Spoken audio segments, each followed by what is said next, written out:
আমার ধারণা ছিল উবার বাংলাদেশে কোনো কাজ করবে না, কারণ ট্রাফিক এত।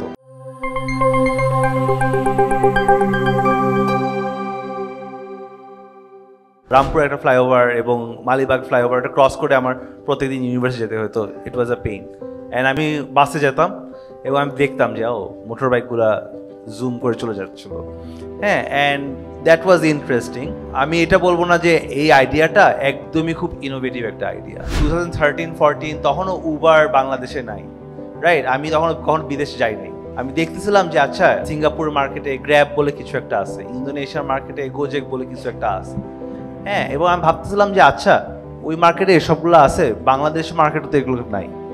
কিন্তু বাংলাদেশ মার্কেটে তো এই যে এতগুলো বাইক এই ট্রাফিকের মাঝে চলে যেতেছে। এখন তো পাঠাও, আপনারা জানেন যে we have multiple different services etcetera. প্রথম দিকে we had basically two services. One, we started with the courier, and then we eventually started with motorbike ride sharing. And on the motorbike ride sharing, আমরা প্রথমে খালি 5টা bike নিয়ে শুরু করেছিলাম, right? এবং 5টা ছিল আমাদের নিজস্ব bike.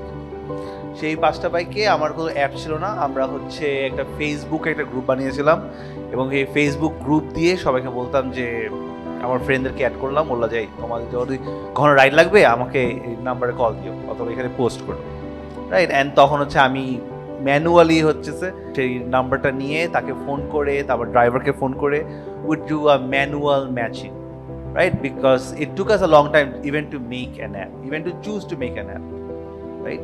So we did that for I think almost 6 মাস আমরা এরকম করবো। I remember ব্র্যাক ইউনিভার্সিটি, কারণ আমাদের অফিসিয়াল চেয়ারম্যান বাড়ি, and BRAC university was the nearest university over there. যখন স্টুডেন্টরা বের হইতো, we'd call in the students যে ভাই কোথাও যাইতে হবে।